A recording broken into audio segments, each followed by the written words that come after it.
Saya udah 2 kali ke Indramayu, belum pernah ketemu bupatinya.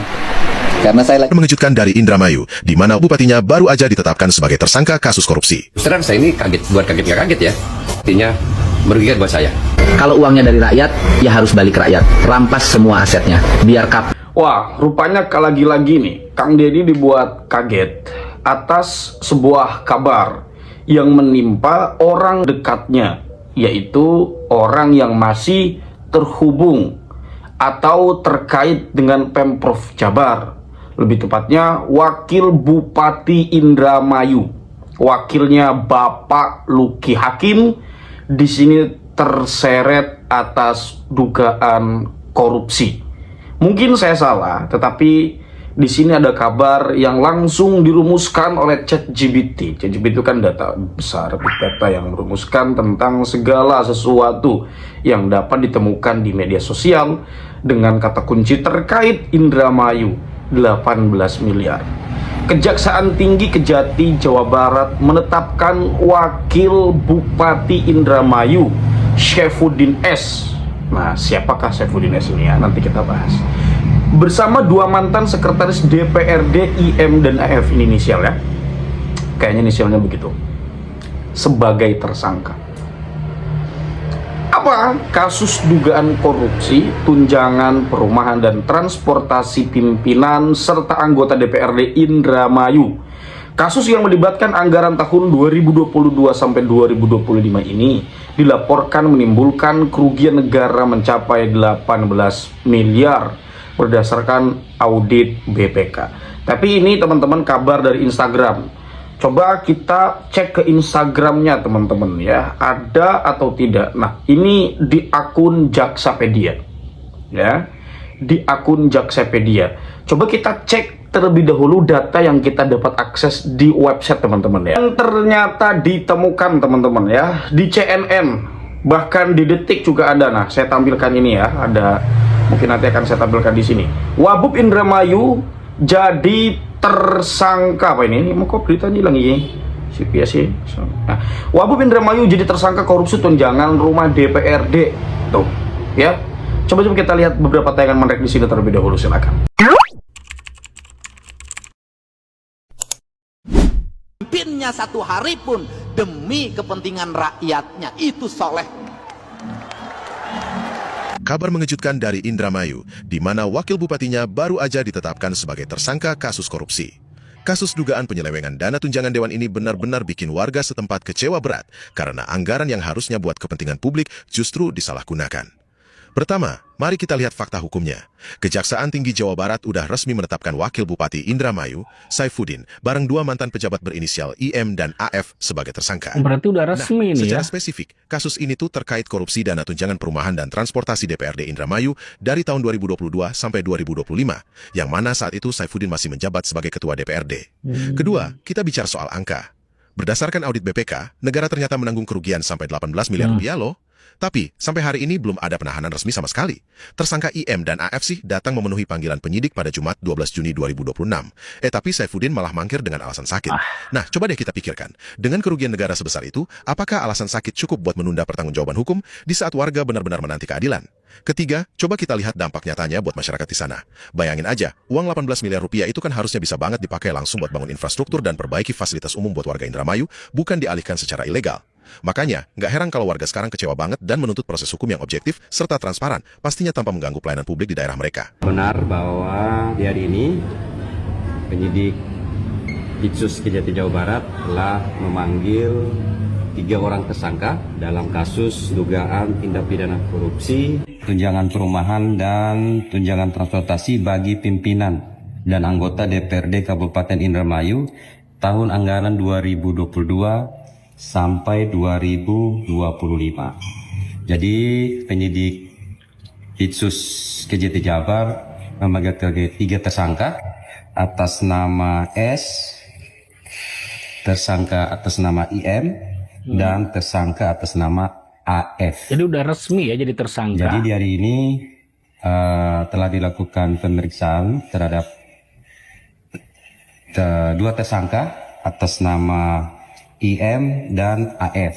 1 tersangka atas nama S tidak hadir di dalam pemeriksaan hari ini dikarenakan sakit dan telah berkirim surat sakit kepada tim. Aneh ya, tiap mau diperiksa kok alasannya sakit mulu. Terkait dugaan tindak pidana korupsi ini, sesuai dengan hasil perhitungan kerugian negara dari BPK, nilainya mencapai kurang lebih 18 miliar. Nggak tanggung-tanggung Iya. itu. Pak, bisa dijelaskan ini kan? Nah, ini wakil bupatinya nih. Oh ya. Yang bahwa jadi tersangka ini seperti apa? Oh, jadi trending topik rupanya ya. Iya.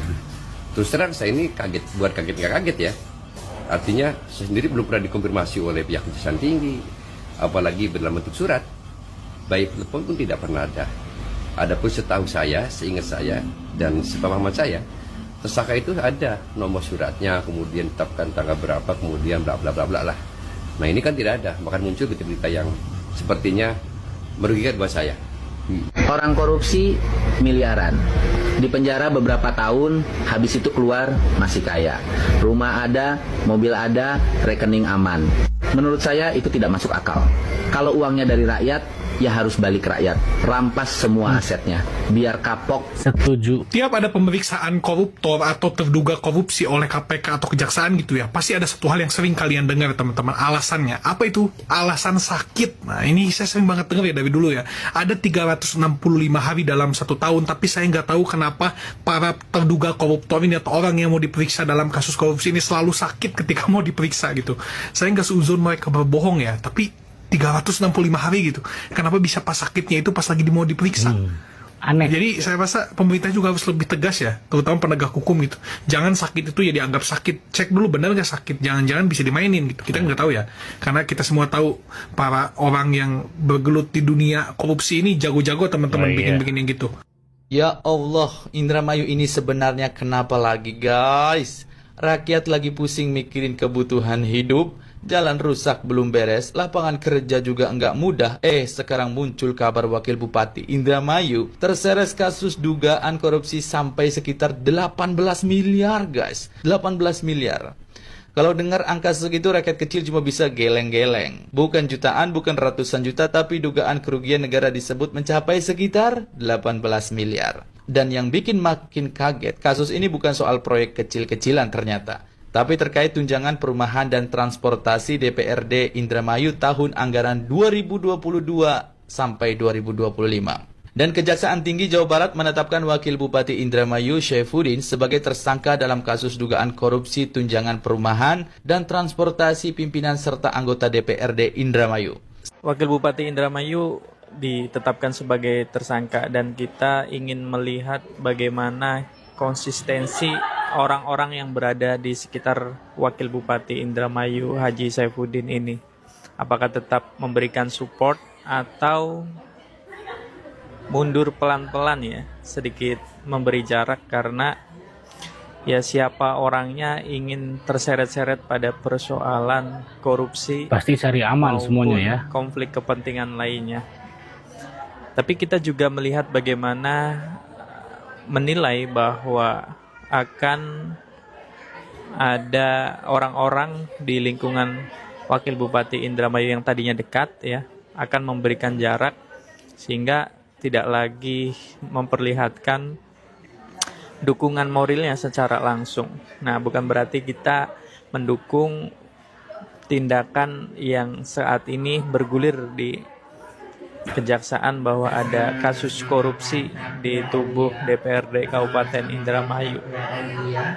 Tapi kita yang jelas adalah menginginkan bagaimana politik itu dirawat oleh orang-orang yang tidak naif ya, yang tidak munafik juga untuk bisa konsisten di jalurnya apapun keadaannya. Itu poin pentingnya. Wakil Bupati Indramayu selepas pulang ibadah haji ya awal Juni ini ya mendapatkan hadiah dari Kejaksaan Tinggi Jawa Barat karena dari 1 tahun yang lalu ada laporan yang masuk terkait dugaan korupsi tunjangan perumahan yang nilainya cukup fantastis. Nah, hari ini kita mendengar bahwa Kejaksaan Tinggi Jawa Barat itu telah menetapkan inisial S ya, Wakil Bupati Indramayu sebagai tersangka kasus tersebut. Tapi kita juga perlu mendalami apakah memang ada keterlibatan dewan lainnya ya dalam tunjangan perumahan tersebut. Tapi dari versi yang kita baca itu baru 1 orang yang ditetapkan tersangka. Tentunya kita akan dorong terus ya aparat penegak hukum untuk benar-benar mengusut tuntas keterlibatan orang-orang yang memang ada aliran dana di sana ya, dan ada peranan untuk memutuskan bahwa tunjangan perumahan itu senilai tersebut itu dianggap melebihi apa yang seharusnya menjadi proporsionalitas dari pemerintah daerah melalui legislatif ini. Tentunya kita sebagai masyarakat juga ikut mengikuti perkembangan yang ada ya. Jangan sampai kasus hukum itu hanya terhenti ya dari under table transaction ya, atau transaksi di bawah meja, karena ya saya rasa siapapun orangnya kalau merasa bersalah pasti kasak kusuk dan mencoba untuk menghentikan upaya penegak hukum ya. Jelas. Baik amplop dan lain sebagainya, itu jadi yang memang kita curigai akan ada hal-hal yang seperti itu. Jadi jangan sampai kendor, kita dorong terus aparat penegak hukum untuk Oke, itu ya. Ngeri-ngeri sedap ya. Coba kita perhatikan di sini teman-teman ya. Dari beberapa hal yang bisa kita baca untuk dikabarkan. Kejaksaan Tinggi Jawa Barat Kejati Jabar menetapkan Wakil Bupati Indramayu Syaifuddin sebagai tersangka. Dia terseret kasus korupsi tunjangan perumahan dan transportasi DPRD Indramayu tahun anggaran 2022-2025. Nah, Syaifuddin ini sebelum menjadi wakil bupati adalah seorang anggota DPRD. Jadi ini kasus sebelum beliau menjadi wakil bupati, teman-teman. Ya, coba kita lihat di sini nih. Wakil Indramayu saat ini adalah Haji Syaifuddin yang mendampingi Bupati Luki Hakim untuk masa periode 2025 sampai 2030. Nah, berikut adalah beberapa detail penting terkait profil dan jabatannya. Masa jabatan dilantik pada 20 Februari 2025 setelah memenangkan pemilihan umum Bupati Indramayu. Nah, latar belakangnya sebelumnya merupakan Ketua DPRD Kabupaten Indramayu periode 2019-2024 dari Partai Golkar. Nah, perkembangan terbaru pada Juni 2026, Haji Syaifuddin ditetapkan sebagai tersangka oleh Kejaksaan Tinggi Kejati Jawa Barat atas dugaan kasus korupsi tunjangan perumahan dan transportasi DPRD Indramayu tahun anggaran 2022-2025 dengan estimasi kerugian negara mencapai 18 miliar. Gila tuh kan. Untuk informasi resmi seputar kegiatan pemerintahan daerah, Anda dapat mengunjungi situs resmi pemerintah Kabupaten Indramayu. Tuh. Jadi ini memang kabar sudah valid ya, CNN yang langsung memberikan kabar. Bukan cuma CNN, Detik juga. Detik.com tuh juga memberikan kabar, teman-teman. Wah, ini bukan kabar main-main, ini bukan kabar sembarangan, teman-teman. Kalau sudah begini, ini sudah luar biasa sekali. Kita sudah melihat banyak sekali ya pejabat-pejabat di Jawa Barat dalam pengertian baik eksekutif lah maupun legislatif. Tapi kalau yang legislatif kayaknya belum sih ya, baru mungkin dugaan-dugaan atau pemeriksaan-pemeriksaan atau baru potensi-potensi aja. Tapi kalau di eksekutif kita lihat kayak Andi Kunang ya, kemudian juga ada Wakil Bupati Bandung ya, dan sekarang ini ya Wakil Bupati Indramayu. Itu kan memang luar biasa ya tentang hal-hal yang terjadi di Jawa Barat ini. Wah, luar biasa teman-teman. Jadi gimana menurut teman-teman? Coba warga Indramayu kalau nonton konten ini silahkan berikan pendapat Anda di sini. Kurang lebihnya saya mohon maaf. Hadanallahu wa iyyakum ajma'in. Salam cinta damai untuk semuanya, untuk NKRI tercinta. Wallahu huwal muwaffiq ila aqwamit thoriqin. Wassalamualaikum warahmatullahi wabarakatuh.